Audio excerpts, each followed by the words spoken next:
पानीपत की शान पानीपत रिफाइनरी में 40,000 मजदूरों को प्रदर्शन करना आखिर कैसे भारी पड़ा, उन्हें इसका क्या सिला मिला है, आपको बता रहा हूं इस रिपोर्ट में। आखिर क्यों ये लेबर प्रदर्शन करने पर उतर आई, क्यों ये उग्र हो गई, आखिर इनकी मांग क्या है, इस रिपोर्ट में आप जानेंगे। तो बहुत स्वागत है आपका इंडिया की दहाड़ पर। मैं हूं आपके साथ होम पांडे।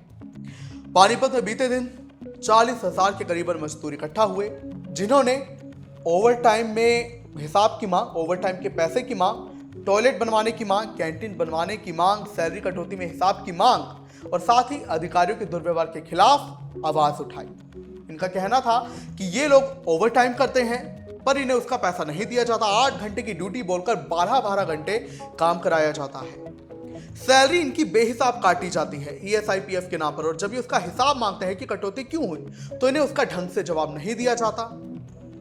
इन्हें अगर टॉयलेट जाना हो तो टॉयलेट इतने दूर है कि इन्हें पैदल चलने के लिए बहुत दिक्कत आती है, कोई साधन भी नहीं है। तो इन्होंने कहा हम जहां पर काम कर रहे हैं वहां पर पास में ही टॉयलेट बनवा दिया जाए। खाने का इनका कोई टाइम नहीं है और ना ही इनके पास खाने की कभी कभार व्यवस्था भी नहीं होती। तो इन्होंने कहा हमारे लिए कैंटीन भी बनवा दो जहां हम शांति से बैठकर कुछ खा सके।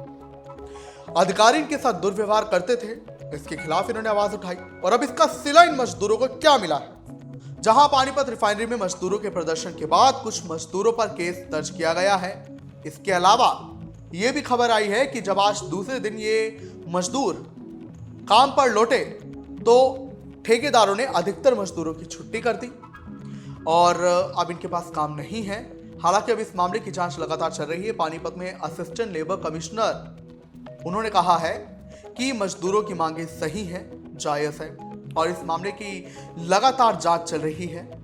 मजदूरों ने कहा है कि उनकी मांगे अभी तक नहीं मानी गई है और रिफाइनरी के हर गेट पर भारी सुरक्षा बल तैनात है, क्योंकि रिफाइनरी एक सेंट्रल प्रोजेक्ट है जिसे केंद्र सरकार मैनेज करती है और यहां पर सीआईएसएफ ड्यूटी दे रहा है।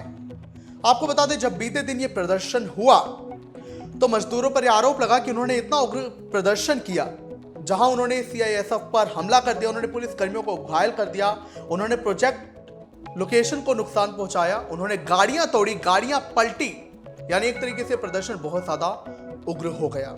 हालांकि एक बात यह भी सामने आई है कि प्रदर्शन उग्र इसलिए हुआ क्योंकि जो सुरक्षा बल थे उनकी कहासुनी मजदूरों से हो गई और मजदूरों ने भी प्रदर्शन इसीलिए किया था जहां उन्होंने कहा था कि जो अधिकारी हैं, सुरक्षा कर्मी हैं, हमारे साथ दुर्व्यवहार करते हैं। हालांकि उनका प्रदर्शन जिस मांग पर केंद्रित रहा वो मांग जायज से दिखाई पड़ रही है, क्योंकि ये इनकी जरूरतों से जुड़ी है। अगर इनका ये कहना कि 8 घंटे की ड्यूटी के नाम पर 12-12 घंटे ड्यूटी होती है, जो कि गलत है लेबर लॉस के हिसाब से, तो उसे इसका ओवर टाइम मिलना चाहिए, जो ये कह रहे हैं हमें नहीं मिलता।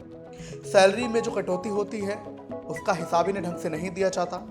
टॉयलेट नहीं है, टॉयलेट तो बहुत ज्यादा जरूरी चीज है काम वाली जगह पर, अगर वो नहीं है तो वो इन्होंने कहा है बनवाई जाए, तो ये मांग गलत नहीं लगती। कैंटीन की इन्होंने मांग की है, वो भी मांग गलत नहीं लगती, जहां ये शांति से बैठकर कुछ खा सके। कभी कभार ये अपने घर से कुछ खाना नहीं भी लाते तो वहां कैंटीन में खाना मिल जाए सही दामों पर, तो इनका पेट भर जाए और काम करने की शक्ति इनकी बनी रहेगी। अधिकारी इनसे जो दुर्व्यवहार करते हैं, सुरक्षा कर्मियों पर इन्होंने जो आरोप लगाए कि वो भी दुर्व्यवहार करते हैं, तो दुर्व्यवहार के खिलाफ आवाज उठाना ये कहीं भी गलत नहीं है। तो अगर मजदूरों की सभी मांगे जायज हैं तो सरकार को भी इस पर गौर करना चाहिए। फिलहाल मामले की जांच लगातार चल रही है, लेकिन हाँ, मजदूरों ने जो प्रदर्शन किया उसके बाद जो बातें सामने आई हैं कि इनकी काम पर से छुट्टी कर दी गई है, भारी सुरक्षा बल तैनात है, इनकी मांगे अभी भी नहीं मानी गई है और कुछ पर मुकदमा भी दर्ज हुआ है।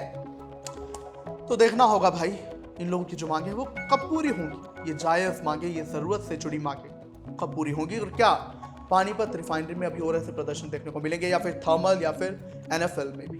क्या कहेंगे आप इसको कमेंट में जरूर बताओ।